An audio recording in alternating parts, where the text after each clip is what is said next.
परमा माद्यां जगद्व्यापिनीं वीणा पुस्तकधारिणीं भयदां जाड्य अंधकारापहम् हस्ते स्फाटिकमालिकां विदधतीं पद्मासने संस्थितां वन्दे तां परमेश्वरीं भगवतीं बुद्धिप्रदां शारदाम् येनाक्षरसमाम्नायो मधिगम्यो महेश्वरात् कृत्स्नं व्याकरणं प्रोक्तं तस्मै पाणिनये नमः।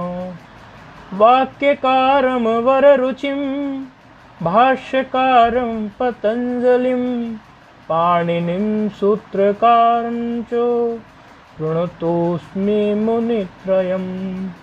नत्वा सरस्वतीं देवीं शुद्धां गुण्यां करोम्यहं पाणिनीये प्रवेशाय लघुसिद्धान्तकौमुदीम्। आईं रेल ऋक् एं ऐ औच अयवरट लं यमगणनं झबय गणदश जब गणदश कप चट चट तव कपय ससर हल इति माहेश्वराणि सूत्राणि। फोन पर आवाज स्पष्ट आ रही है? हाँ जी ठीक है। ये हमने राजन शब्द का रूप सिद्धि पूर्व के पाठ में की थी। राजन शब्द की रूप सिद्धि सब लोगों ने कर भी ली और रूप बनाकर ठीक से भेजे हैं। इदम शब्द की रूप सिद्धि हुई थी तो उसके भी रूप बना के भेजे हैं। कई लोग बहुत अच्छे से लिख के भी भेजते हैं, बहुत अच्छा लगता है। कई विद्यार्थी बहुत अच्छे से भेज रहे हैं लिख के, कहीं कोहाट वगैरह से बड़ा अच्छा लिख के भेजते हैं। तो जब कोई भी इस तरह अच्छे से विद्यार्थी पढ़ते हैं तो बड़ा अच्छा रहता है। और अभ्यास एक बार ही करना है, बाकी बाद में तो सरल हो जाता है। शुरुआत में पहली बार अभ्यास करना थोड़ा कठिन जान पड़ता है, क्योंकि प्रत्येक सूत्र को लिखना और उस सूत्र के लिए जो सूत्र लगने जा रहा है उस सूत्र का कोई सहायक सूत्र भी होता है। जैसे कहे हम कि दीर्घ हो जाए, ऐसे बोले, या फिर कि अका सवर्ण दीर्घ से बोले दीर्घ होना है, या पूर्व सवर्ण दीर्घ हो जाए, तो कर तो रहे हैं दीर्घ, लेकिन दीर्घ संज्ञा कौन सूत्र करता है? वह सूत्र भी तो मस्तिष्क में प्रस्तुत होना चाहिए, क्रम में वो भी तो आना चाहिए। दीर्घ कौन करता है? तो कालो हज दृष्ट प्लुत जो है वो सूत्र संज्ञा करता है दीर्घ की।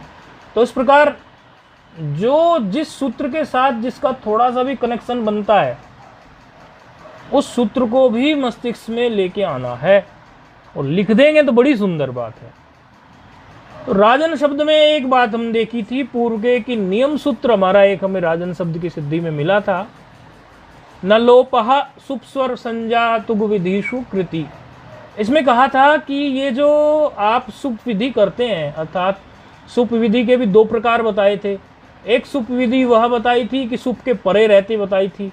एक सुप विधि वह बताई थी कि सुप के स्थान पर ही कोई विधि हो रही हो, जैसे अतो भिष ऐस जो है, अतो भिष ऐस में भिष के स्थान पर ऐस होता है तो सुप के स्थान पर ही हो गया। और एक सुप विधि वो जैसे भ्याम पर में होता है। स्वर विधि बताई थी, संज्ञा विधि, और तुग के बारे में ये बोला था कि ये जो तुग विधि की बात हो रही है, ये जो आप पदांतवा या छे च या शी तुक, ये जो आप तुक का आगम पूर्व में करके आए हैं, इस तुक की बात ये नहीं कर रहे हैं। ये कह रहे हैं कृत प्रत्यय परक जो तुग विधि है, अर्थात कृत प्रत्यय यानी कृदंत में जब आप कार्य करेंगे, आगे कृदंत पढ़ेंगे, उस समय तुग विधियां होगी, तो उसकी बात ये हो रही थी। बोले यदि ऐसी स्थितियां हैं, ये सब विधियां हैं, सुप विधि है, स्वर विधि है, संज्ञा विधि है, कृत प्रत्यय परक विधि है, ये सब विधियां जो है, क्योंकि अभी तो हमारा संबंध सिर्फ सुप विधि से है, लेकिन स्वर विधि से भी पड़ेगा, संज्ञा विधि से भी पड़ेगा, कृत प्रत्यय परक तुग विधि से पड़ेगा, क्योंकि सूत्र तो विश्व तो मुखम होता है, उसके बहुत मुख होते हैं, और वैसे भी सूत्र के कई अभिप्राय भी होते हैं, और एक ही सूत्र में कई प्रकार के रूप सिद्धि करने की क्षमता होती है। तो अभी हमारे उसका एक भाग हमारे उपयोग में आ रहा है, लेकिन आगे दूसरा भाग आएगा। जैसे अभी सुप विधि भाग पर हमारा विशेष कार्य है। तो कहते हैं कि ये जो विधियां हैं वो समय आते आते सारी चीजें समझ में आ जाएंगी।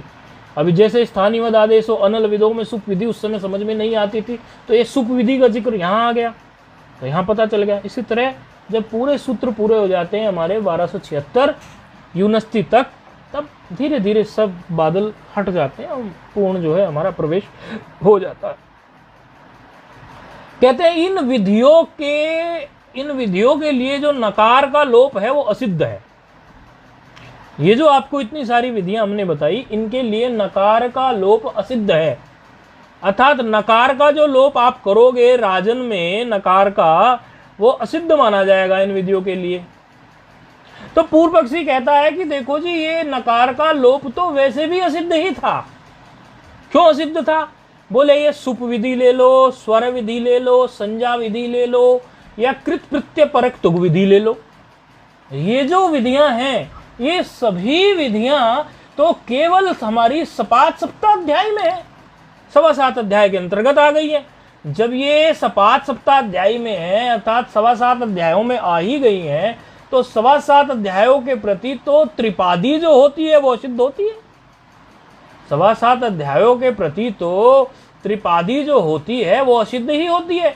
और ये जो हमारा, क्योंकि हमने पहले ही पढ़ के आए हैं पूर्वत्र असिद्धम सूत्र में हमें पहले ही बता दिया कि 7.25 अध्याय के सापेक्ष जो हैं ये त्रिपादी जो होंगे 3 अध्याय, ये असिद्ध ही माने जाएंगे।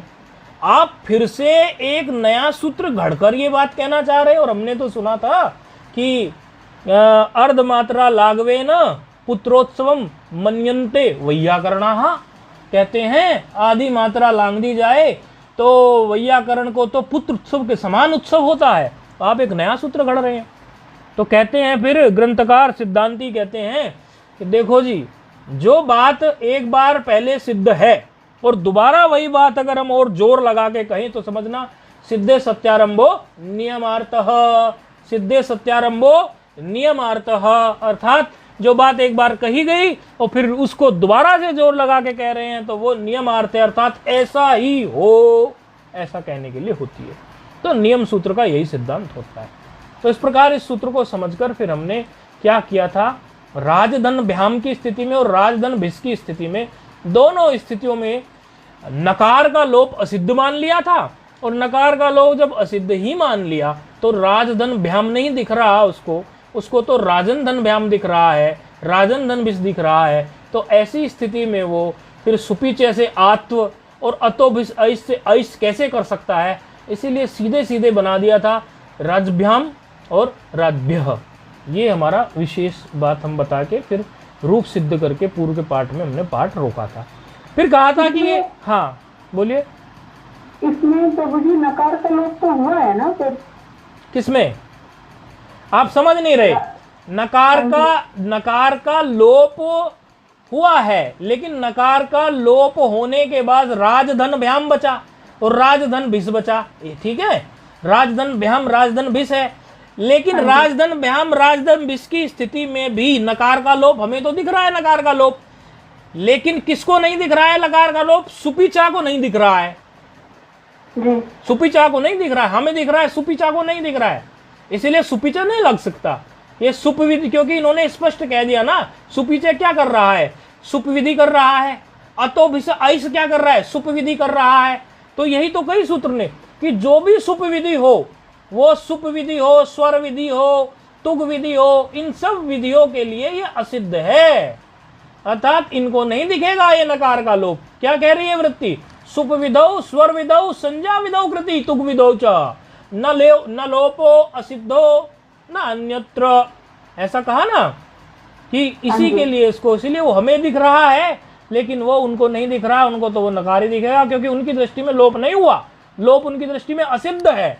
ऐसा पीछे भी जब हम संधि कार्य करके आए हैं तो आप लोगों को कई बार संधि पढ़ाते समय हमने बताया था कि देखिए यहाँ पर ये इस प्रकार की स्थिति हो गई कि आध गुणा लग जाना चाहिए, लेकिन आध गुणा नहीं लग रहा है।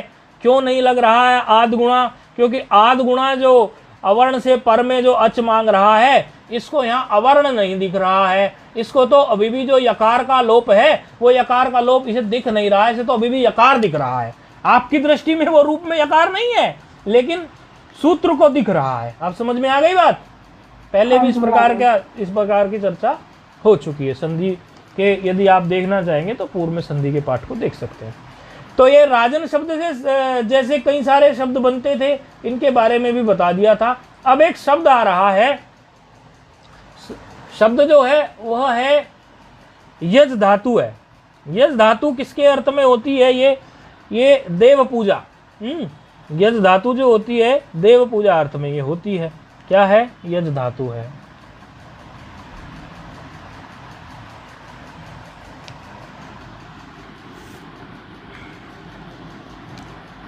यज धातु, इसका डिस्प्ले करने वाले डिस्प्ले कर देंगे। यज धातु जो होती है ये भवादि गण की उभयपदी धातु है और देव पूजा कर्ण दानेशु, देव पूजा कर्ण दानेशु, ये देव पूजा में, दान इत्यादि में, इनके लिए ये यज धातु के प्रयोग शास्त्र में पाए जाते हैं। इस यज धातु में हमारा सुयजोर डवनिक प्रत्यय होता है। सुयजोर डवनिक सूत्र से, डवनिक तो प्रत्यय है, ये सूत्र है। क्या है सूत्र?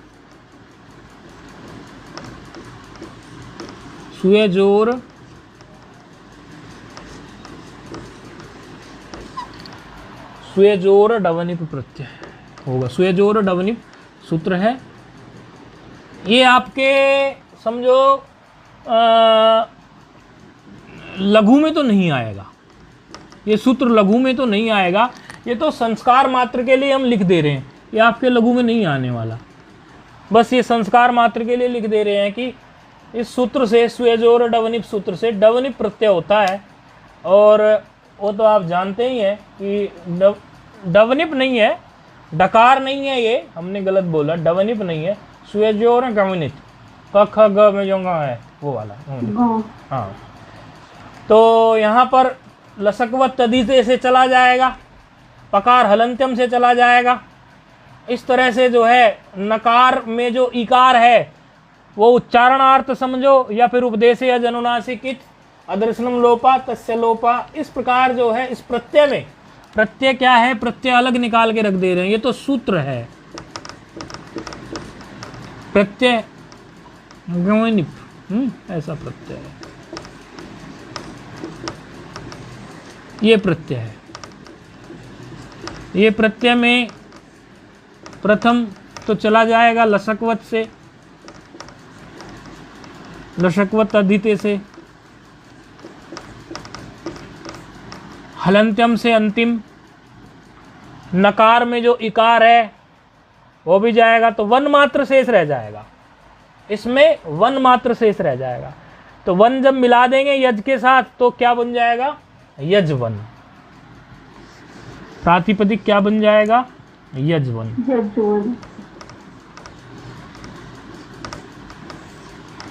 अब ये यजवन प्रातिपदिक में आप इसको, इसका मतलब होता है यज्ञ जो कर चुका हो, क्योंकि यजवन तभी तो होगा, कभी तो एक आध बार यज्ञ कर ही चुका होगा।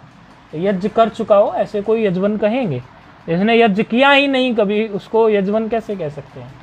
अर्थात जो यज्ञ कर चुका, एक दो बार तो यज्ञ किया ही होगा, कम से कम एक बार यज्ञ करेगा तब तो ना उसको यजवन कहेंगे।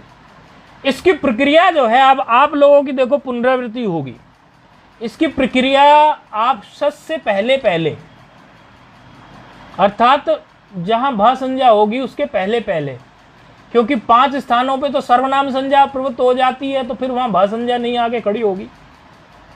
तो वो 5 स्थान जो हैं हमारे, उन पर इसकी प्रक्रिया किसके वत चलेगी? राजन शब्दवत चलेगी। अब जरा आप अपनी खोपड़ी को खोल लें और राजन शब्द की प्रक्रिया जिसने बड़े प्रेम से बनाई, हमें भेजी, वो सब अब धड़ाधड़ दिमाग लगाते चले जाएंगे और उत्तर देते चले जाएंगे, कोई फ़ोन पर तो कोई चैट पर, कोई मैसेज पर, जिस पे जहाँ जो जिसको प्लेटफॉर्म उपलब्ध है वो जवाब देता चला जाएगा। ठीक है, अब रूप बनाना शुरू करते हैं यजवन का। आंख नाक कान खोल के ठीक से श्रवण करें और ठीक से उत्तर दें। जो परिश्रम करता है वही जीतता है। यहाँ पर व्याकरण जो है वेदांत तो जीवन में उतारने जैसा है, और व्याकरण और न्याय के साथ अलग प्रकार के परिश्रम है। वेदांत का परिश्रम अलग है और व्याकरण का परिश्रम अलग है। अब यजवन धन सु हो गया, सकार मात्र शेष रह गया। अब याद करो, यजवन धन सकार की स्थिति में राजन धन सकार की तरह हम क्या करें, कोई बताएगा? सर्वनाम स्थाने से संबुद्ध से उपदा दीर्घ। नहीं, ये उपदा दीर्घ क्यों हो रहा है सर्वनाम स्थाने से संबुद्धों से? क्योंकि इसमें कहते हैं ना संबुद्धि भिन्न सर्वनाम स्थान पर। नहीं, ये इसका उत्तर नहीं है।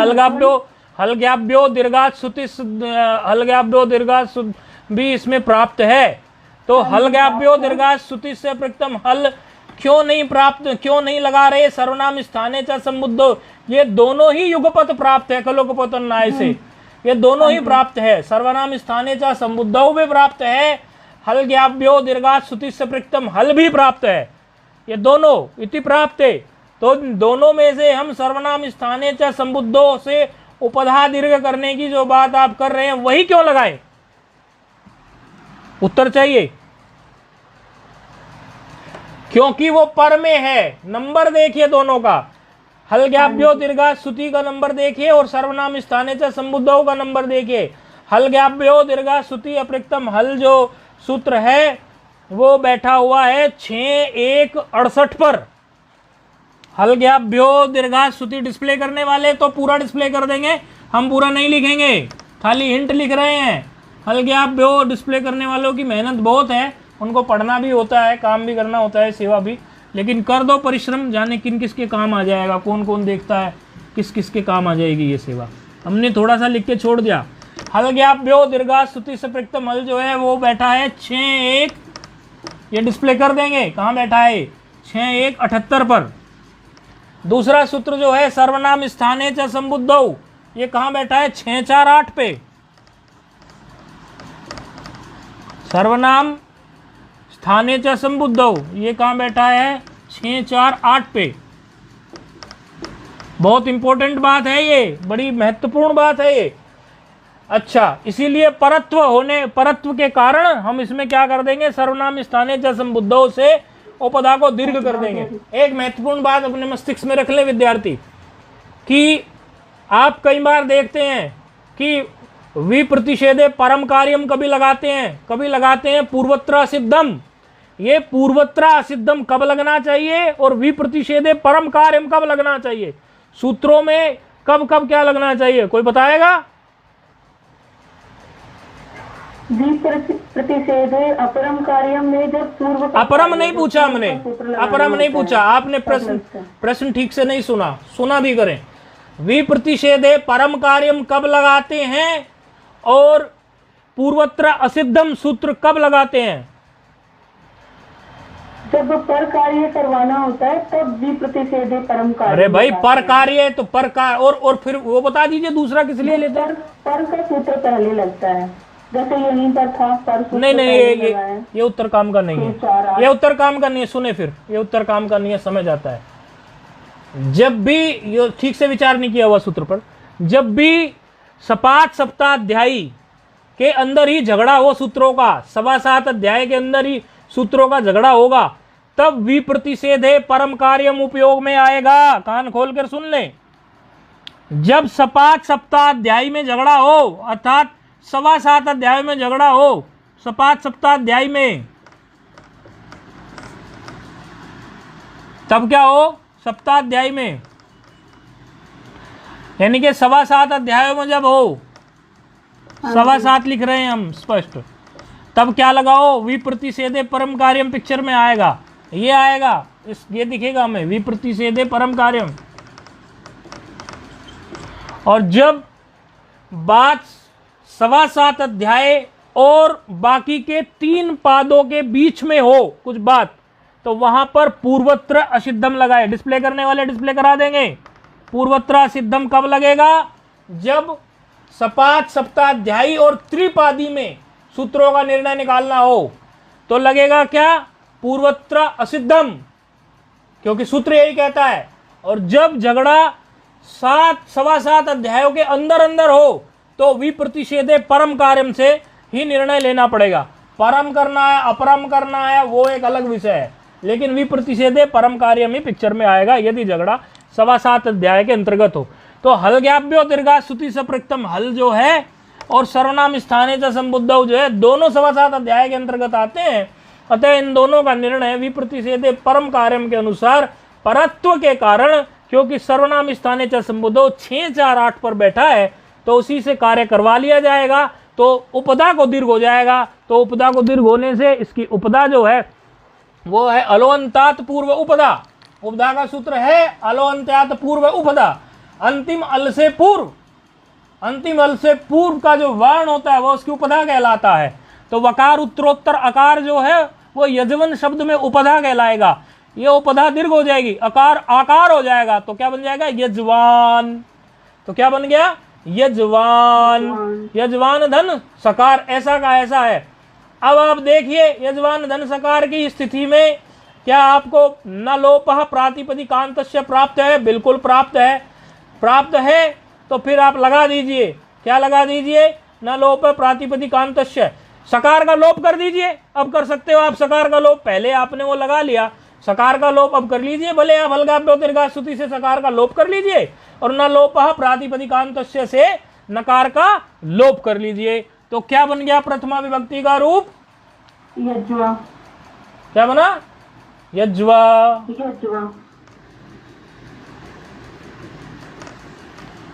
ठीक है, चलिए प्रथमा विभक्ति के द्विवचन में, ये प्रथमा विभक्ति का एक वचन सिद्ध हुआ, द्विवचन में चलिए फटाफट बनाइए, अब परिश्रम नहीं करवाइए। स्थिति है यजवन, यजवन धन औ, यजवन धन औ में उपदा दीर्घ कर दिया, क्या बन गया? यजवान। यजवान की स्थिति में मिला दिया, क्या बन गया? यजवान औ। आगे चलिए, क्या बन गया? यजवान। आगे चलिए द्वितीय के एक वचन में, क्या बन गया? यजवानम। आगे चलिए द्वितीय के द्विवचन में, क्या बन गया? यजवानौ, प्रथमा की तरह। ये स्थिति हमारी अब यहाँ पर पूरी हो गई। किसकी स्थिति पूरी हो गई? हमारी ये 5 विभक्तियों की जो हमने बात की थी। अब इसके आगे बढ़िए, आगे स्थिति क्या है? क्योंकि देखो राजा की तरह इसका रूप बन गया, राजन की तरह। जैसे राजा राजानौ राजानः राजानम राजानौ था यहाँ तक, ऐसे ही क्या बन गया हमारा? यजवा यजवानहु यजवानः, यजवानम यजवानम यजवानौ, इस तरह। अब आगे आ जाइए, स्थिति अब क्या आ रही है? यजवन प्रातिपदिक धन क्या आ गया? सुऔ जस अमौ शस, सस का क्या बचा? अस। सस का क्या बचा? अस। ऐसी स्थिति में, अब ऐसी स्थिति में सस के अस में बचने पर हमारे सामने सूत्र प्रकट हो रहा है। देखो अभी यहां तक तो राजन के शब्द के समान बनाई। अपनी पुस्तक बंद करके रूप बनाया करें, आपके मस्तिष्क में होने चाहिए रूप, और किसी हिंदी टीका का सहारा नहीं लिया करें। एकदम यदि सहारा लेंगे तो उसमें से देख के बना लेंगे रूप, आपको लगेगा हमने बना लिए, लेकिन साफ हो जाएंगे फिर वो। बाद में यदि आपसे कोई पूछेगा तो मौखिक आप बता नहीं पाएंगे। इसलिए जब रूप आप सिद्ध कर रहे हैं, पुस्तक को साइड में रख दें। हमने एक तरीका आपको बताया था, माना आपको यजवा रूप सिद्ध करना है यजवन का, तो यजवन की पूरी 21 विभक्ति है कागज पे साइड में रखे लिख के, और फिर देखें कि हम यजवन प्रातिपदिक से चले हैं सुप्रत्यय लेकर, तो कौन कौन सूत्र प्रस्तुत हो रहे हैं। और हमें यहाँ तक पहुँचना है, यजवा तक, हमें यजवानों तक पहुँचना है, हमें यजवानः तक पहुँचना है। किन किन सूत्रों के माध्यम से पहुँच सकते हैं। और फिर अगला ध्यान ये रखना है कि कहीं हम गलत सूत्र के माध्यम से तो तक नहीं पहुँच गए, क्योंकि एक ही कार्य को करने के लिए अनेकों सूत्र हैं। ये देखना है कौन सा सूत्र यहाँ लगना चाहिए। रूप तो वही का वही आप सिद्ध भी कर दोगे जो है, लेकिन हो सकता है सूत्र गलत हो गया, फिर उसको मिलाना चाहिए कि आचार्य जी ने जैसे पढ़ाया था क्या हमने रूप सिद्धि उन्हीं सूत्रों से की। तो इस प्रकार जब आप करेंगे तो आपकी लघु एकदम परिपक्व हो जाएगी। एक ही बार में, हजारों बार करने को आप करो, लेकिन एक ही बार में अच्छी तरह पक्की होगी। ठीक है, ऐसी स्थिति में यजवन धनस की स्थिति में सूत्र प्रस्तुत हो रहा है जो निषेध सूत्र है, क्योंकि यहां भा संज्ञा है। भा संज्ञा होने से ही सूत्र कौन सा प्राप्त हो रहा है? अल्लोपो अनह। अल्लोपो अनह क्या करता है बताओ? अल्लोपो अनह पुस्तक में देख के जो रूप बनाते होंगे टीका इत्यादि से, भैमी से, वो नहीं बता पाएंगे अब, क्योंकि सूत्र ही प्रस्तुत नहीं होगा। और यदि अल्लोपो अनह को जिसने खूब मस्तिष्क में घुमाया होगा, भैमी में देख के रूप नहीं बनाए होंगे, हमें नहीं धोखा दिया होगा, वो बता देगा। अल्लोपो अनह क्या करता है, बोलो अल्लोपो अनह क्या करता है? अन के आकार का लोप करता है। अन के आकार का लोप करता है, ठीक है। तो यहाँ जो है ऐसा नहीं कराना चाहते, क्योंकि यजवन में भी तो है, लेकिन ऐसा नहीं कराना चाहते, तो इसके लिए एक निषेध सूत्र प्रकट कर रहे हैं। न संयोगाद वमन्तात, न संयोगाद वमन्तात, न संयोगाद वमन्तात, वमन्तात। हाँ।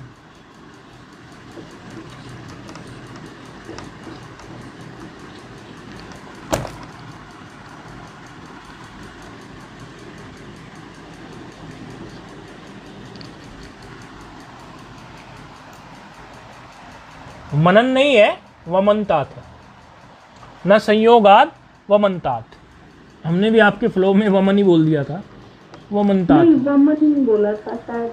हाँ वमन्तात, यदि यह मनन बोल दिया हो तो गलत है, वमन्तात है, ठीक है। न संयोगाद वमन्तात, ऐसे पद तोड़ के ही बोल दिया बल्कि हमने। ये है कितना नंबर है सूत्र का?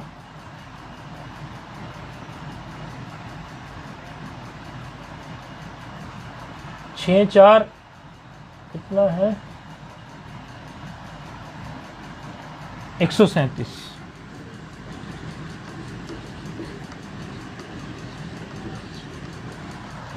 पदच्छेद करने का पहला तरीका है, कौन कौन से पद हैं उसमें? वमन्तात एक पद है, पंचमी है, स्पष्ट दिख रहा है। संयोगात एक पद है, पंचमी है, 2 पंचमी है, एक अव्यय है। 2 पंचमी है, एक इसमें अव्यय है। तो सूत्र हो गया, एक अव्यय है और 2 पंचमी है, 2 पंचम्यांत पद है, एक अव्यय है। यजवन धन सस की स्थिति है, क्या कह रहा है? वकारांत हो अर्थात वमंत, वमंत का मतलब वकारांत या मकारांत, वकारांत हो या मकारांत हो, ऐसा यदि संयोग मिल जाए, क्या कह रहा है? वमंत संयोगाद, वमंत संयोगाद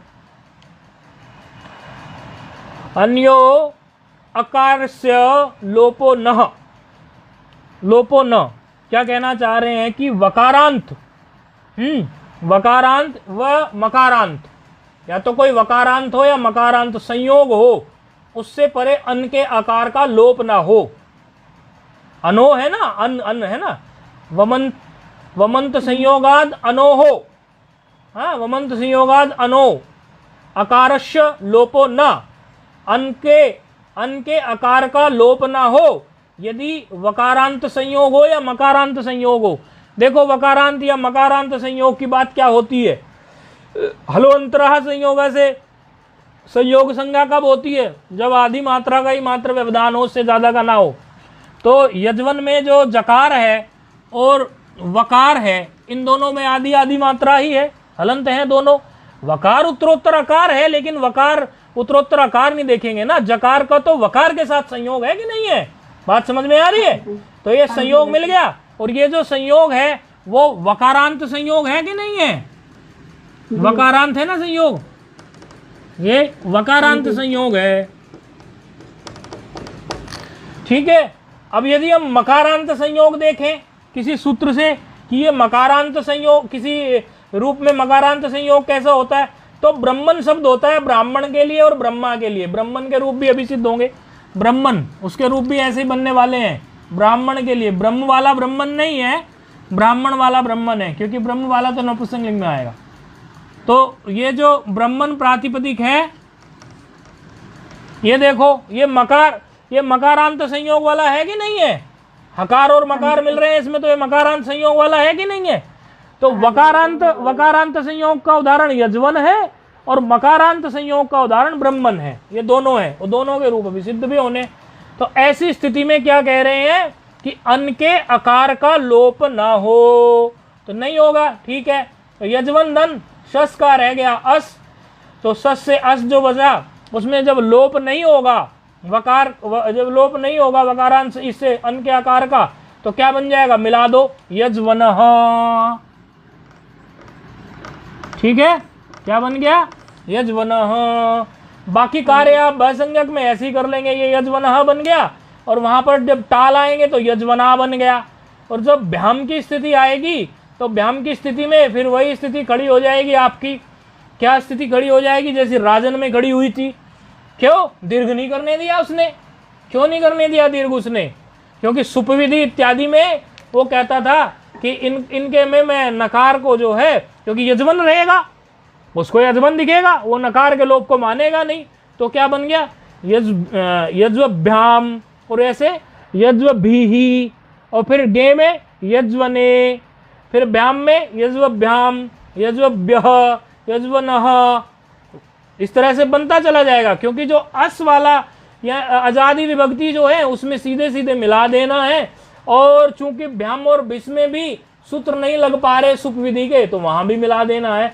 तो इस तरह से सभी रूप सिद्ध हो जाएंगे। तो उच्चारण कर लेंगे, यज्वा, यज्वानौ, यज्वानः, यज्वानम, यज्वानौ, यज्वनः, यज्वना, यज्वाभ्याम, यज्वभीहि, यज्वने, यज्वाभ्याम, यज्वभ्यः, यज्वनः, यज्वभ्याम, यज्वभ्यः, यज्वनः, यज्वनोः, यज्वनाम, यज्वनी, यज्वनोः, यज्वसु। इसमें सु है ना, यज्वन में सु है। वैसे ही तो हे यज्वन, हे यज्वानौ, हे यज्वानः। ठीक इसी तरह जो है ब्रह्मन जो प्रातिपदिक है उसके रूप भी बन जाएंगे। कोई अंतर नहीं आएगा, दोनों में एक ही सूत्र लगना है। ये कहाँ लगना है? एक ही सूत्र जब भी अल्लोपो अनः, अन के आकार का लोप करने के लिए आएगा, उस समय अन के आकार का लोप को रोक देगा निषेध सूत्र, न संयोगाद व मंतात, क्योंकि ये मकारांत संयोग को भी रोक देगा। अभी हम पीछे से वकारांत संयोग रोक के आए थे, तो इसका रूप बन जाएगा ब्रह्मन का भी ब्रह्मा, ब्रह्माणौ, ब्रह्मणः, ब्रह्माणम, ब्रह्माणौ, ब्रह्मणः। पहला जो था वो ब्रह्माणः था, क्योंकि उपदा दीर्घ हुई थी। ठीक है, क्योंकि 5 जगह उपदा दीर्घ हो जाती है ना, तो वो ध्यान रखना। छठी जगह उपदा दीर्घ नहीं होती, तो 5 जगह उपदा दीर्घ होती है। तो ब्रह्मणः है छठी जगह, यानी शस की जगह। फिर क्या है? ब्रह्मणा, ब्रह्मणा, ब्रह्मभ्याम, ब्रह्मभिः, ब्रह्मणे, ब्रह्मभ्याम, ब्रह्मभ्यः, ब्रह्मणः, ब्रह्मभ्याम, ब्रह्मभ्यः, ब्रह्मणः, ब्रह्मणोः, ब्रह्मणाम, ब्रह्मणि, ब्रह्मणोः, ब्रह्मसु। हे ब्रह्मन कह देते हैं ना, ऐसा आपने कई बार सुना होगा, महाभारत सीरियल इत्यादि देखते होंगे तो संबोधन करते, हे ब्रह्मन, ऐसे संबोधन सुने होंगे। हे ब्रह्माणौ, हे ब्रह्माणः, इस तरह ये सिद्ध हो गया इसका रूप। अच्छा, गजब की बात ये है, बड़े सुंदर सुंदर रूप जो हैं ये ब्रह्मन शब्द के समान बनते हैं। आत्मन अर्थात आत्मा शब्द जो है, ये लिख रहे हैं ब्रह्मन के सदृश कौन कौन से रूप बन रहे हैं, थोड़ा सा लिख रहे हैं, डिस्प्ले करने वाले कर देंगे। ब्रह्मन शब्द के समान या यजवन शब्द के समान, क्योंकि यजवन भी ऐसे ही बना है। कौन कौन से रूप बनते हैं? आत्मन, आत्मा के लिए जो प्रयोग होता है आत्मन, वो रूप भी ऐसे ही बनता है। अश्मन क्या होता है? पत्थर। ये जानबूझ के हम यहां भी थोड़ा बता के चल रहे हैं, आप लोग पढ़े ना पढ़े कोई गारंटी नहीं। पुष्प धनवन कामदेव के लिए, पुष्प धनवन कामदेव के लिए डिस्प्ले करने वाले डिस्प्ले कर देंगे। किस किस के रूप के सदृश चलेंगे वो हैं, और प्रत्येक का अर्थ भी डिस्प्ले करें। पुष्प धनवन वीडियो भले आप थोड़ा लेट में अपलोड करें, लेकिन विद्यार्थियों को लाभ पूरा मिलना चाहिए। क्योंकि कई विद्यार्थी ऐसे भी हैं आजकल जो ऐसे देखते हैं, जो अभी टीजीटी का एग्ज़ाम होने वाला है, अभी अगस्त में टीजीटी का एग्ज़ाम है, तो कई टीजीटी के विद्यार्थी भी वीडियो को देखते हैं, तो शब्द कई बार उनकी परीक्षा में आ जाते हैं। अश्मन का अर्थ इनमें से क्या है? बोले पत्थर है। किसके सदृश चलेगा? बोले ब्रह्मन के सदृश। तो विद्यार्थियों को उनको भी लाभ मिल जाए। इस तरह से ये कई सारे शब्द हैं, आप लोग इसमें जितने डिस्प्ले करने वाले डिस्प्ले कर पाएँ कर दें। ठीक है, तो ये हो गया हमारा, अभी ब्रह्मन शब्द हो गया और यजवन शब्द हो गया। अब हमारे सामने एक शब्द आ रहा है,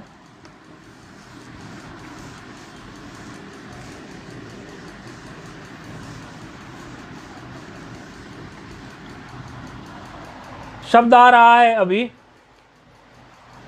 वृत्रम। ये शब्द क्या है? ये वृत्रहन शब्द है और इसमें वृत्रम से बनेगा ये कर्मोपपद, इसको लेंगे वृतर, वृतर, वृत्रम, ये कर्मोपपद है इसमें, इसको पहले लिया गया है वृत्र, वृत्र है ना, तो वृत्र, क्योंकि रेफ जो है वो बड़ा है, बड़ा माना क्या, अर्थात रेफ में आकार है, वृत्र। तो वृत्रम हतवान इति वृत्रः, वृत्रम हतवान इति वृत्रः। ये एक वृत्तासुर नाम का असुर हुआ है, उसको जिन्होंने मारा उनको बोलेंगे हम क्या? वृत्रहन। जिन्होंने उस वृत्तासुर को मारा, वृत्रासुर को मारा, उनको कहेंगे हम क्या? वृत्रहन। दो पद हैं इसमें, अखंड पद नहीं है, जानबूझ के बताया हमने, अखंड पद नहीं है, क्योंकि अखंड पद से जो नकार को नकार आप करते आ रहे हैं अटको वांगनुम से, अब यहाँ कुछ नहीं चलने वाला उसका, क्योंकि देखो वृत्रहन ऐसे करके वृत्रहन बना सामासिक। वृत्रासुर को जिसने मारा है उनको वृत्रहन बोलते हैं। तो वृत्रहन, वृत्तासुर के लिए शास्त्र में कई प्रकार की बात है। पौराणिक कथाओं में वृत्तासुर की कुछ और थोड़ा है, वैदिक में कई बार वृत्र को जो है समझो ये बादल बोल देते हैं, और बादल बोलते हैं, और वृत्रहन बोल देते हैं सूर्य को, सूर्य, इस तरह से कुछ बताया गया है। और कई जगह जो है ये इंद्र बोला गया है, इनको वृत्रहन को इंद्र भी बोला गया। वो शास्त्र का निर्णय लेने का तरीका है।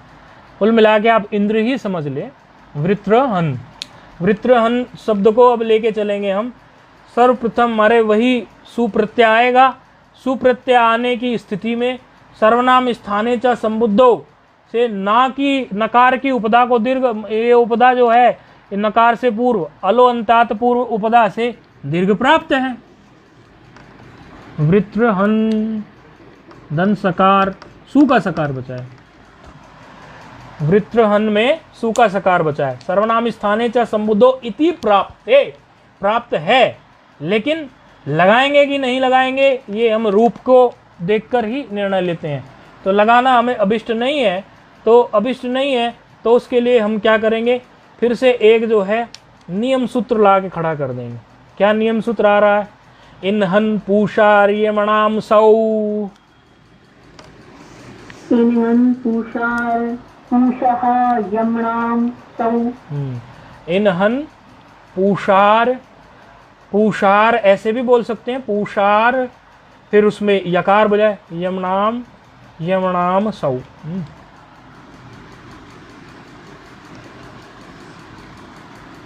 इन्हन पूषा, इन्हन पूषा, इसमें ये शब्द हैं सारे। इन्हन पूषा, पूषार, यमणाम शौ। ये देखो शौ, देखो शकार है, ये सकार नहीं है, थोड़ा अंतर है इसलिए। सूत्र जो है, सूत्र है 6 4 12।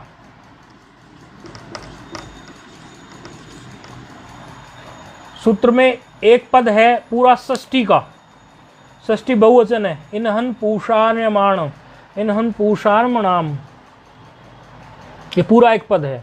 इन्हन पूषार यमणाम जो है ये पूरा का पूरा एक पद है। ये कैसे टूटेगा पता है? इसमें आपको कंफ्यूजन कुछ नहीं हो। इन टूटेगा, हन टूटेगा, पूषा टूटेगा, आर्यमा टूटेगा, इसमें से आर्यमन टूटेगा, तो उसी से ये पद बना है। इन टूटेगा, इसमें से हन निकलेगा, इसी में से पूषा निकलेगा, इसमें से, और आर्यमन निकलेगा इसमें से। देखो कितने इसमें है। अर्थात सूत्र क्या कह रहा है, सूत्र पे जब ध्यान देंगे तो अपने आप टूट जाएगा। ये पूरा पद जो है इन्हन पूषार्यमणाम जो है षष्ठी का बहुवचन है। इन्हन पूषार्यमणाम जो है ये षष्ठी का बहुवचन है। शौ जो है क्या होगी? सप्तमी। किसकी? शी की सप्तमी। सौ जो है क्या होगी, शी की सप्तमी, सप्तमी बहुवचन। ठीक है, क्या कह रहा है सूत्र, एशाम शावेवोपधाया दीर्घो ना अन्यत्र। एशाम मतलब ऐसी स्थितियों में, कैसियों में, जहां इन्नंत कोई शब्द हो। इन्नंत, इन्नंत शब्द समझना, इन हो जिसके अंत में, इन्नंत। हन, हन शब्दांत, हन तो हमारा आ ही रहा है, अभी आ रहा है ना वृत्त हन में, वृत्र हन शब्द में हन आ रहा है ना, तो इन्नंत शब्द के लिए भी बोल रहे हैं और हन शब्दांत के लिए भी बोल रहे हैं, पूषण शब्द के लिए भी बोल रहे हैं, पूषण शब्दांत के लिए भी, तथा अर्यमन शब्दांत। कौन कौन से शब्द हैं, इन्नंत जो हैं, जो इन्नंत होंगे, इन्नंत शब्द जो होंगे, और दूसरे जो है कौन से शब्द होंगे, हन शब्दांत जो होंगे। इन्नंत, हन शब्दांत, पूषंत अर्थात पूषण शब्दांत।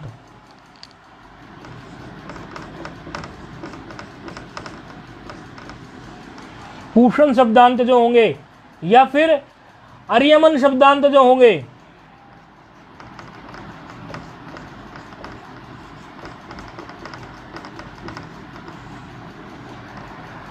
अर्थात जो इन्नंत होंगे, हन्नंत होंगे, या पूषण शब्द जिनके अंत में हो, या अर्यमन शब्द जिनके अंत में हो, ऐसे अंगों की, ऐसे जो अंग होंगे उनकी उपधा को, क्योंकि ऐसा अंग क्या है, वृत्रि हन ऐसा ही है, वृत्र हन ऐसा ही तो है, ये वृत्र हन ऐसा ही शब्द है। कैसा शब्द है वो, हन शब्दांत है। ये इन्नंत के उदाहरण भी अभी दूंगा मैं, अभी आगे रूप सिद्धि में हन शब्दांत है ये, तो इसके अंतर्गत आ गया। ये क्या होगा, इनकी उपधा को शी परे होने पर ही दीर्घो, अन्यत्र ना हो। अर्थात यदि शी पर में मिले कहीं तब ही दीर्घ हो, अर्थात यहां ना हो। ये हो गया ना मतलब इसका, धन सु की स्थिति में शी परे तो है नहीं, सु परे में है, अर्थात यहां ना हो। तो शी तो कहाँ मिलता है, नपुंसकलिंग में मिलता है, सी सर्वनाम स्थान इत्यादि, वहां सर्वनाम संज्ञा होती है, वहां होती है उससे, वहां देखते हैं। यहाँ भी वही बात बोलते हैं कि शी तो मिलना ही नहीं था यहाँ पर, क्योंकि शी तो हमेशा नपुंसकलिंग में मिलता है। तो यहाँ आपने सूत्र को क्यों विशेष रूप से गढ़ दिया, शी तो मिलना ही नहीं है, क्योंकि शी तो हमेशा जो है जैसे सो शी नपुंसकलिंग में मिलने वाला है, यहाँ तो मिलने वाला ही नहीं है। फिर से उन्होंने कह दिया सिद्धे सत्यारंभो नियमार्थः। जो बात एक बार सिद्ध हो पहले से भी और दोबारा कही जाए, इसका मतलब उसको और पकाने के लिए और परिपक्व करने के लिए है। तो क्या बोलते हैं, बोले सिद्धे सत्यारंभो नियमार्थः, अर्थात ये बात हम जानते थे कि शी यहाँ मिलने वाला ही नहीं है, इसीलिए कहने की जरूरत थी ही नहीं कि शी के पर रहने पर ही दीर्घ हो, ये बात अंडरस्टूड थी। लेकिन फिर भी हमने स्पष्ट कह दी, तो इसका मतलब ये है, नियम हो गया है अब ये, कि शी पर होने पर ही इन्नंत को हन शब्दांत हो, पूषण शब्दांत हो, या अर्यमन शब्दांत हो, तब ही दीर्घ हो। तो अभी दीर्घ नहीं होगा। तो वृत्र हन धन सकार की स्थिति में सुवर्तमान में है, शी है नहीं, तो वर्तमान सूत्र से दीर्घ नहीं होगा। देखो दीर्घ सर्वनाम स्थाने च संबुद्धों से जब दीर्घ हो रहा था, उसके दीर्घ को माना नहीं, और किसी से दीर्घ ना हो जाए उसकी काट भी कर दी नियम सूत्र से। बोले सर्वनाम स्थाने च संबुद्धों से जो आप करने चले थे दीर्घ, उसके दीर्घ को मैं इसलिए नहीं मानता क्योंकि शी पर होने पर ये इन्नंत शब्द की गंडी, सामान्य रूप में आप सर्वनाम स्थाने च संबुद्धों से कर लीजिए दीर्घ, लेकिन यदि इस प्रकार की कई परिस्थिति आ जाए, इन्नंत शब्द हो, हन शब्दांत हो, पूषण शब्दांत हो, अर्यमन शब्दांत हो, तो मैं दीर्घ आपको करने नहीं दूंगा। दीर्घ तब करने दूंगा यदि पर में शी हो तो इसने निषेध कर दिया, निषेध सूत्र है। लेकिन यहां पर रूप सिद्धि के लिए वृत्र हन धन सु की स्थिति में दीर्घ करना अभिष्ट है, अर्थात दीर्घ करने की जरूरत है। तो दीर्घ करना अभिष्ट है, तो उसके लिए पाणिनि जी ने एक नया सूत्र ही बना दिया। दीर्घ करना अभिष्ट है, उनको दीर्घ चाहिए, संबुद्धि में दीर्घ उनको चाहिए, संबुद्धि नहीं, सु में दीर्घ, प्रथमा एक वचन के सु में उनको दीर्घ चाहिए, इसलिए उन्हें उसके लिए अलग ही सूत्र कर दिया। शौच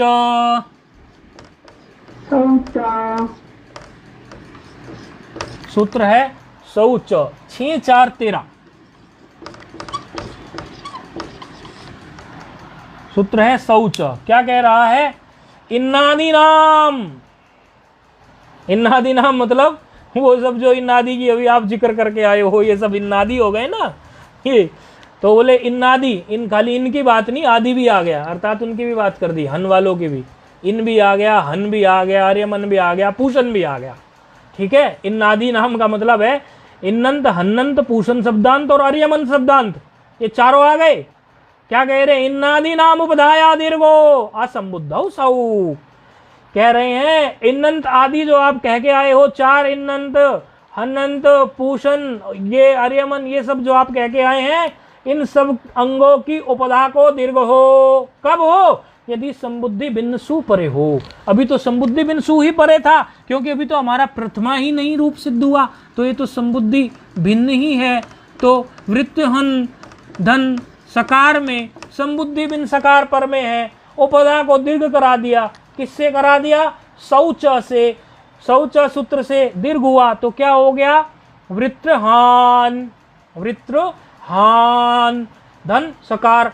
अब क्या है? सकार का लोप कर लीजिए। किससे?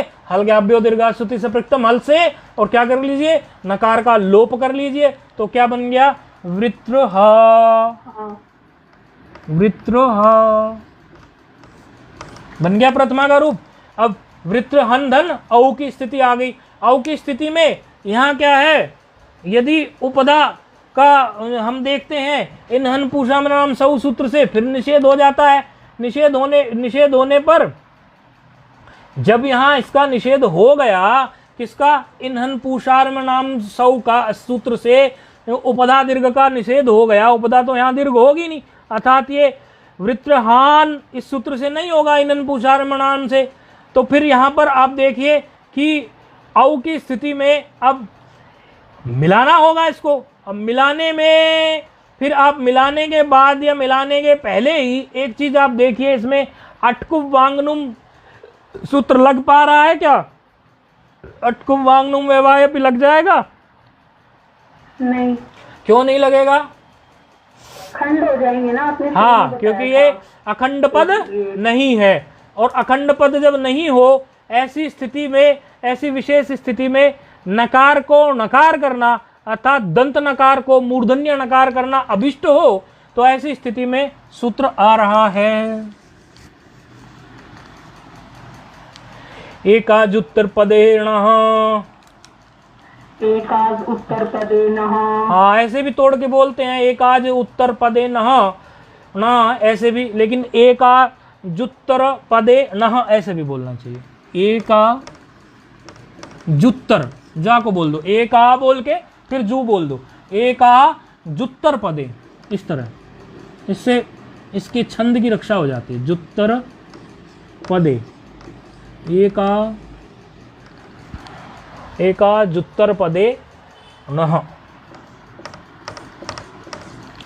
सूत्र संख्या है एकाजुत्तर पदेन 8 4 12। सूत्र क्या कह रहा है? एकाजुत्तर पदम यस्य तस्मिन् समासे पूर्व पदस्थ निमित्तात् परस्य प्रातिपदिकांत नुम विभक्तिस्थस्य नश्यणः स्याद् वृत्तहणौ। क्या कह रहा है? एक अच वाला, एक आज बोला, एक अच वाला यदि उत्तर पद है। अब इसमें वृत्तहन में उत्तर पद क्या है, पूर्व पद क्या है, थोड़ा बताएंगे? पहले हमने बताया था समास में कैसे उत्तर पद। अरे नहीं भाई, नहीं, गलत बोल दिया आपने, गलत बोल दिया। इस समय तो आप मूर्खों के सरदार साबित हो गए। वृत्रहन में पूर्व पद और उत्तर पद पूछा था हमने। औ में औ कोई पद थोड़ा ही ना है, औ तो प्रत्यय है। पूर्व पद है, हाँ, उत्तर पद है। ये सही है। ये अब फिर आप बुद्धिमानों के सरदार साबित हो गए। इसमें ये उत्तर पद हो गया। तो क्या कह रहे हैं? एक अच वाला उत्तर पद हो तो हन एक अच वाला उत्तर पद है कि नहीं है? आकार में केवल आकार एक ही तो अच है, एक शर्त मिल गई। ऐसे समास के पूर्व पद में यदि री, रेफ और शकार हो, तो पूर्व पद में देखो आप री, री, रेफ और शकार में से कौन सा उपलब्ध है? रेफ। रेफ है कि री है? ये किधर? रेफ है और री में विकार। आपने सूत्र को समझा ही नहीं, सूत्र को समझ नहीं रहे हो, सूत्र को समझिए। वो क्या कह रहा है? सूत्र कह रहा है पूर्व पद में या तो री हो या रेफ हो या शकार हो। अब इसमें बताओ वृत्तहन में क्या है? री है, रेफ है या शकार है? वृत्तहन में री है। री है ना, तो फिर री ही बोलना। आगे नहीं बोलो, आगे नहीं बोलो, उतना ही बोलो जितना पूछते हैं, हमें बोलने का मौका अधिक दो। री है तो री ही बोलना है, बस री है। री, रे, रेफ और श्र, इससे परे क्या वो कह रहे हैं कि या तो प्रातिपदिकांत हो, कोई प्रातिपदिकांत हो, या नुम हो, या कोई विभक्ति में स्थित कोई नकार हो। 3 जगह बात हुई। 2 पद है तभी तो खंड पद के लिए सूत्र लग रहा है। एक पूर्व पद है, एक उत्तर पद है। उत्तर पद में तो एक अच हो, हकार उत्तरोत्तर हकार एक अच है। पूर्व पद में क्या हो? पूर्व पद में या तो री हो या रेप हो या शकार हो, इस प्रकार हो, वो भी मिल गया। और ये जो इस प्रकार का पद है वो प्रातिपदिकांत हो, अर्थात वो प्रातिपदिकांत हो। ये नकार जो है वो या तो प्रातिपदिकांत नकार हो, या नुम का आगम हुआ हो, वो वाला नकार बचा हो, या कोई विभक्ति हो, उस विभक्ति में स्थित नकार हो। ऐसे नकार को, इन तीनों प्रकार के नकार को ऐसी कंडीशन में क्या हो जाए? नकार से नकार हो जाए। तो ये सूत्र यही कार्य कर रहा है। एक आच मिल गया हकार उत्तरोत्तर अकार, पूर्व पद में मिल गया री, और नकार मिल गया प्रातिपदिक अंत में, प्रातिपदिक के अंत में मिल गया नकार, अर्थात नुम और विभक्ति की बात यहां नहीं की है, वो आगे आएगी। तो इस तरह से शर्त पूरी हो गई। तो नकार को क्या बन गया? मूर्धन्य नकार। मूर्धन्य नकार बन जाने से इसको मिला दीजिए तो क्या बन गया? वृत्त हणौ।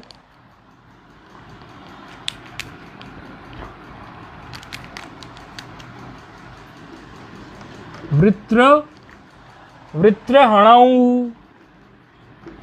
हो गया, द्विवचन सिद्ध हो गया। बस आगे क्या करना है? 5 के 5 जगह वही बनाते चले जाओ। शस सुओ जस में क्या हो जाएगा? वृत्र हणः। फिर द्वितीय के एक वचन में क्या हो जाएगा? वृत्र हणम। फिर द्वितीय के द्विवचन में क्या हो जाएगा? प्रथमा के द्विवचन की तरह वृत्र हणौ। इस तरह से रूप बनते चले जाएंगे। अब स्थिति क्या समझ में आ रहा है ना फोन पर? हाँ जी, हाँ जी। अब स्थिति आ गई वृत्र हन धन शस में बचा अस की स्थिति में। अब देखो एक आज उत्तर पदे नहा लगेगा क्या? नहीं लगेगा। क्यों नहीं लगेगा? कारण बता दो बस मुझे, बस इतनी सी बात बता दो।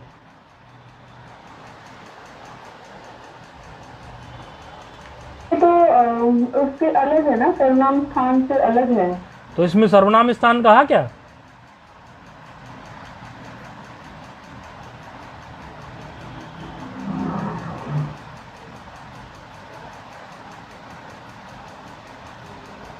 बोलो। हाँ जी। सर्वनाम स्थान है क्या ये? नहीं है, सर्वनाम स्थान नहीं है। तो ये देखिए एक आज उत्तर पदे नह कितने नंबर पे है? 8, 4, 12 पे। अल्लोपो अनह कितने नंबर पे है?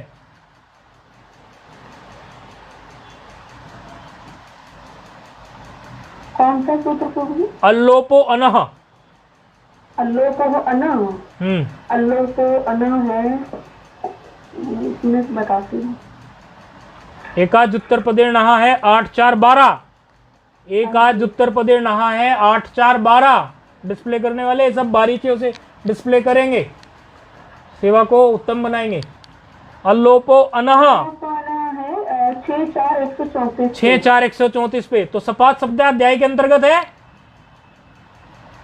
अर्थात एकाज उत्तर पदे नहा त्रिपादी में है, तो त्रिपादी सपात सप्ताध्याय के प्रति असिद्ध होती है। अतः एकाज उत्तर पदे नहा यदि नकार कर भी दे तो अल्लोपो अनह को वो नकार दिखने वाला नहीं है, असिद्ध है उसकी दृष्टि में। अर्थात उसको नकार जो है दंत नकार दिखेगा, मूर्धन्य नकार नहीं दिखेगा। तो इसका मतलब उसको नकार दिख रहा है, तो फिर अल्लोपो अनह क्या करता है? अन के आकार का लोप करेगा। कैसी स्थिति में? शस की स्थिति में ऐसा हो रहा है, ठीक है, शस की स्थिति में ऐसा करना अभिष्ट हो रहा है, शस की स्थिति में ऐसा हो रहा है, तो ठीक है, कर दीजिए। क्या बन गया? वृत्रहन। अब हा में, हकार में अब अकार नहीं है क्योंकि लोप हो गया ना, वृत्रहन। हकार भी हलंत है, नकार भी हलंत है, और अस की स्थिति है, ठीक है जी। तो सूत्र प्रस्तुत हो रहा है ऐसी स्थिति में। हो हंतेरयण्येषु, हो हंतेरण्येषु,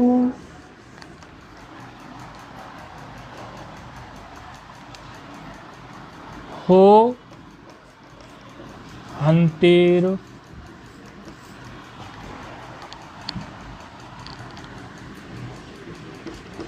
हो हंतेर यी, हो हंतेर यिण, यिणिन्नेषु, हाँ यिणिन है, एक दो नकार है उसमें, हो हंतेर यिणिन्नेषु। और रेफ तकार एक के बाद बोले गए तो उच्चारण अब आप लोग सीख ही दिए गए होंगे। हो हंतेर यिणिन्नेषु डबल नकार है। सूत्र संख्या है हो हंतेर यिणिन्नेषु। एक ही सूत्र बचा था, इसकी वजह से सूत्र ये सिद्धि रुकती थी, इसलिए पूरी सिद्धि करने के लिए इसको सोचा पढ़ा ही नहीं। हो हंतेर यिणिन्नेषु है 54। हंते इसमें एक पद है, यिणिन्नेषु एक पद है, हंते षष्ठी का है, यिणिन्नेषु जो है ये सप्तमी का पद है। ये तो आप जानते हैं बहुवचन में ऐसे रूप बनते हैं, बना के अब तो आप सुबंत बना ही रहे हैं। यिणिन्नेषु जो है ये यकार का यिणिन्नेषु, ये सप्तमी बहुवचन है। अंते इसमें एक पद है, इस प्रकार इसमें ये पद है। हो हकार है, उससे हो हुआ है, ये षष्ठी एक वचन है। ये भी 3 पद हो गए। हो षष्ठी है, हंते षष्ठी है, यिणिन्नेषु जो है वो सप्तमी का बहुवचन है। सूत्र क्या कह रहा है? यिति नीति प्रत्यय नकारे च परे, या तो यित प्रत्यय हो, या तो यित प्रत्यय हो पर में, या नित हो। नित जिसमें यकारित हुआ हो उसको यिति प्रत्यय बोलते हैं, और जिसमें नकारित हुआ उसको नीति प्रत्यय बोलते हैं। तो कंफ्यूज मत होना कि ये यिति नीति क्या होता है। जिसमें यकारित हो, जैसे घय है, घय में क्या यकारित हो जाएगा और नकारित हो जाएगा दूसरे प्रत्यय में, तो यिति अनिति, यिति अनित को बोलते हैं यिति नीति। यित और नित जो हो प्रत्यय नकारे च परे, या तो नकार पर में हो, या यित प्रत्यय पर में हो, या नित पर में हो, ऐसी स्थिति में हंते नकारस्य कुत्वम स्यात्। क्या कह रहे हैं? यित नित प्रत्यय परे होने पर या फिर नकार परे होने पर क्या हो? हन धातु के हकार को क्या हो? कवर्ग आदेश हो जाए। स्थिति क्या थी हमारी? वृत्रहन धन, शस में से क्या बच गया था? अस। इसमें क्या है? नकार है, इसमें यित या नित प्रत्यय नहीं है, नकार है। हन धातु का नकार है कि नहीं है? नकार है, ठीक है। तो ऐसी स्थिति में नकार परे होने पर जो हकार है, हकार से पर में है कि नहीं नकार?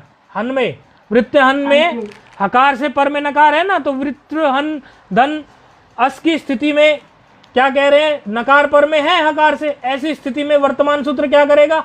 कवर्ग के स्थान पर क्या कवर्ग बैठा देगा, हकार के स्थान पर कवर्ग हो जाए। कह रहे हैं यित नित प्रत्यय पर होने पर या नकार पर होने पर हन धातु के हकार को कवर्ग आदेश हो जाए। अब कवर्ग में तो का है, खा है, गा है, घा है, ऐसे है, तो उसकी हम पहले स्थानगत सादृश्यता देखेंगे, फिर वो नई बात बनेगी तो क्या देखेंगे? आभ्यंतर प्रयत्न। जब आभ्यंतर प्रयत्न से भी बात नहीं बनेंगे इसमें, क्योंकि सूत्र प्रस्तुत होगा स्थानांतरतमा, वो कहेगा कि सदृश्यतम आदेश स्यात्। फिर कहाँ लेके जाएगा वो? तुल्यास्य प्रयत्नम सवर्णम में। तुल्यास्य प्रयत्नम सवर्णम में पहले स्थान देखेंगे, स्थान से बात नहीं बनेगी, क्योंकि कवर्ग का सभी का एक ही स्थान है, को विसर्जया नाम कंठा, तो नई बात बनेगी। एक हकार के स्थान पर कौन सा बैठा है? सभी का कंठ है, का कभी, खा कभी, गा कभी, घा कभी, ना कभी, इनका सबका नकार का भी है, तो इन सबका तो कंठ ही स्थान है, तो स्थान देखने से बात नहीं बनेगी, क्योंकि एक वर्ण के स्थान पर एक ही वर्ण बैठाना है, हकार के स्थान पर कवर्ग का एक ही वर्ण बैठाना है। तो आभ्यंतर प्रयत्न में जाएंगे, आभ्यंतर प्रयत्न में भी बात नहीं बनेगी। फिर हम जाएंगे उसके बाह्य प्रयत्न में। बाह्य प्रयत्न में जब हम जाएंगे तो बाह्य प्रयत्न में देखने के बाद में हमें पता चलेगा कि ककार के स्थान पर गकार आदेश करना ही ठीक है। ककार के स्थान पर कौन सा आदेश करना ठीक है? गकार।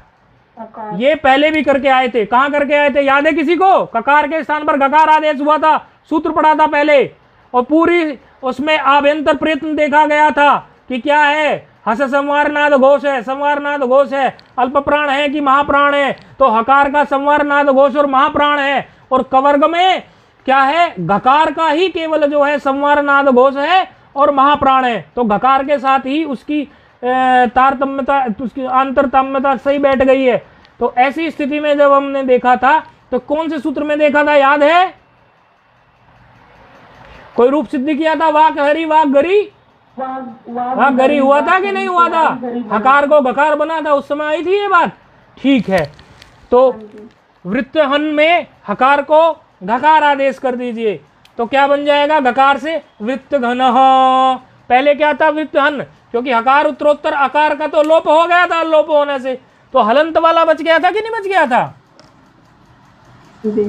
और अब हकार के स्थान पर क्या आदेश हो गया? गकार। तो वृत्त घन, ऐसा रूप बन गया वृत्त घन, क्योंकि मिला देंगे ना सस्कास। इसी तरह टा में क्या बनाएंगे? वृत्त घना। फिर भ्याम में वृत्त हभ्याम, यहां लोप होना नहीं लगेगा भ्याम की स्थिति में, वृत्त हभ्याम। इसी तरह पूरे के पूरे जो रूप जो हैं वो आप सिद्ध कर लेंगे। वृत्त हभिहि, वृत्त घने, वृत्त हभ्याम, वृत्त हभ्यः, वृत्तघ्नः, वृत्रहभ्यान्, वृत्रहभ्यः, वृत्रघ्नः, वृत्रघ्नोः, वृत्रघ्नाम, वृत्रग्नि, वृत्रहणि। ये क्यों हुआ रूप सिद्ध यहाँ पर इस प्रकार का? क्योंकि यहाँ विभाषा की श्यों लग जाएगा, जो कि विकल्प से रूप बनाता है। टा में वृत्त घना बना, गे में वृत्त घने बना, गसी और गस में वृत्त घना बना, ओस में वृत्त घनोह बना, आम में वृत्त घनाम बना, गी में विभाषा गिश्यो, जो अन्न के आकार का लोप था वो अन्न के आकार का लोप वहां पर विकल्प से हो गया। अन्न के एक पक्ष में अन्न के आकार का लोप हुआ, जिस पक्ष में लोप हुआ वो वृत्त अग्नि बना, और जिस पक्ष में नहीं हुआ वो वृत्त हणि बना।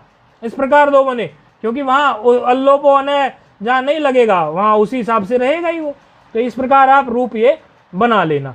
इसी तरह से जो रूप सिद्ध होगा वो होगा सारंगिन का। विष्णु के लिए सारंगिन शब्द है, क्यों? क्योंकि वो श्रृंग का धनुष रखते हैं, इसीलिए उनको सारंगिन बोलते हैं। तो सारंगिन का रूप भी इसी प्रकार से सिद्ध होगा। सारंगिन का रूप भी आप और देख लें, कल एक बार और भले इसके बारे में चर्चा कर लेंगे, ताकि आप लोगों को अभी बुद्धि में बैठ जाएगा। हल्की सी चर्चा एक बार और इससे संबंधित कुछ रूपों की कर लेंगे, आप और ठीक से हो जाएंगे, क्योंकि समय पूरा हो गया। ओम पूर्णमदः पूर्णमिदं पूर्णात् पूर्णमुदच्यते पूर्णस्य पूर्णमादाय पूर्णमेवावशिष्यते। ओम शांति शांति शांति।